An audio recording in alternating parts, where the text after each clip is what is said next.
Since Repair Clinic encourages you to perform this repair safely, a warning icon will appear when you should use caution. Most range repairs will require some disassembly of the appliance. Before you attempt this, be sure to unplug the appliance first. To access components through the back of the range, you will need to remove the screws securing the main rear panel and set the panel aside.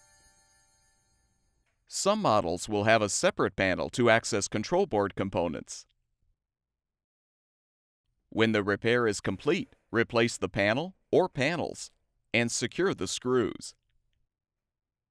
If your repair requires accessing components under the range's main top, you may be able to simply lift the main top up until the support rods snap into place, depending on the model. Lower the main top by first lifting the top while depressing the support rods. Other models will require you to open the oven door and remove screws securing the main top.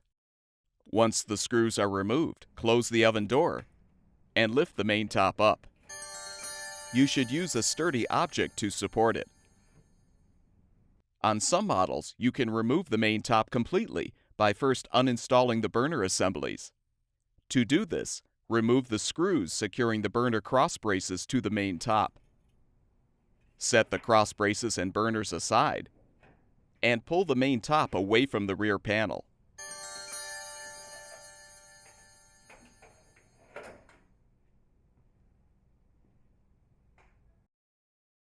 Reinstall the main top by inserting the rear brackets into the panel slots.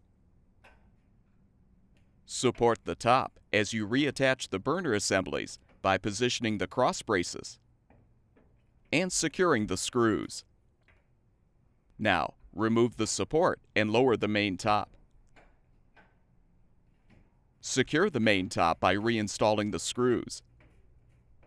On some models, you can remove the oven door by opening the door to the broil position, then lift it up and off the hinge supports. Other models will require you to use a flathead screwdriver to flip the hinge locks all the way down on both sides of the door.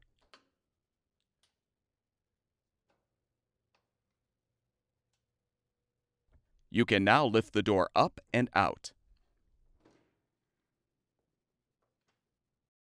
To reinstall the oven door, align the door's hinge hooks with the holes in the cabinet and push the hinge locks back into place.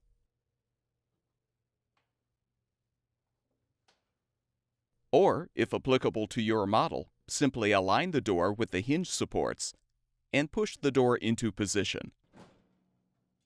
Once the range is fully reassembled, you can plug it back in and check the appliance to make sure it's functioning properly.